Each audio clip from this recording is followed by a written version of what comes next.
mga bebe! So, for today's video, ipapakita ko naman sa inyo kung paano ako gumawa ng holographic ref magnet. Ganon. So, syempre, ang una nating gagawin ay magdi-design tayo ng ating ref magnet. At ayan nga yung design na nagawa ko. So, nahihirapan nga akong i-video yung design ko kasi pasingit-singit lang din talaga ako sa pagdi-design. Kasi nga, minsan may iba pa akong ginagawa. So, nahihirapan ako i-video kasi paputol-putol yung pagdi-design ko. Ganon. At ayan na nga, piniprint ko na nga siya. So, pinrint ko siya or inedit ko siya gamit ang ating silhouette application para meron siyang registration mark kasi mamaya ikakat natin yan sa ating silhouette Cameo 4.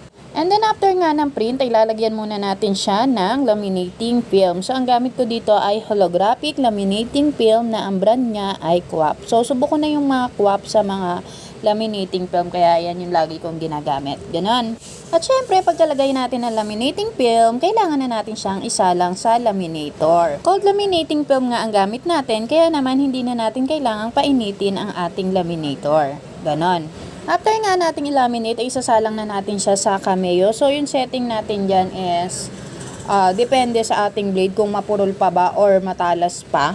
Kaya, kanya-kanya yan ng setting mga bebe. At syempre, maganda rin naman kapag kasi pre-cut yung ref magnet para kakaiba naman yung style niya. So, yung mga una ko kasing ginawang ref magnet is rectangle, mga ganong style lang. So, ngayon, gagawa tayo ng bagong style. Ganon. At ayan na nga, tanggalin na nga natin yung excess na nakat ni Cameo. O, diba? Ang syala niya tignan, mga bebe.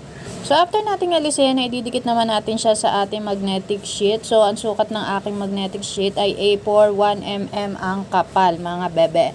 At ayan na nga, after ko naman idikit, ayan, ginupit ko na siya sa ref magnet. So, nagtataka siguro kayo kung bakit di ko pa siya nirekta sa Cameo 4. So, hindi po siya advisable, hindi po siya kaya ni Cameo 4 na ikat kasama ang ating magnetic sheet. Ganon. Kaya ang ginawa ko ay kinat ko na lang sa Cameo yung ating sticker tsaka ko siya dinikit sa ating magnet. So, hindi rin kasi advisable na ididikit mo sa magnet at saka mo lang gugupitin. Papangit kasi yung mga side niya. Kaya kailangan makat muna siya sa Cameo 4. So, kung wala naman kayong cutting machine, pwede naman kayong mag-manual cut. Pero masasuggest ko na i-cut nyo muna yung sticker bago nyo siya idikit sa magnet. Kasi pumapangit yung side niya kapag dinikit mo muna yung sticker at saka mo ikakat kasama ng magnet. Ganon.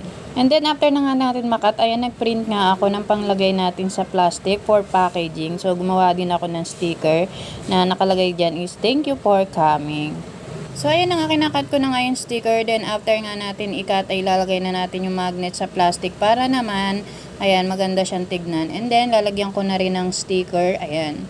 At ito na nga ang ating finished product. O, diba? Ang ganda niya tignan. Kaya naman sa mga naghahanap ng pang souvenir dyan, ayan, pwedeng-pwede niya yan gawin kasi super affordable lang yan at kayang-kaya yan ng budget nyo. Ganon. At hanggang dito na nga lang mga bebe ang video natin. So, kung may natutunan kayo sa video ko, don't forget to like and subscribe to my YouTube channel para naman updated kayo sa mga bago ko pa video.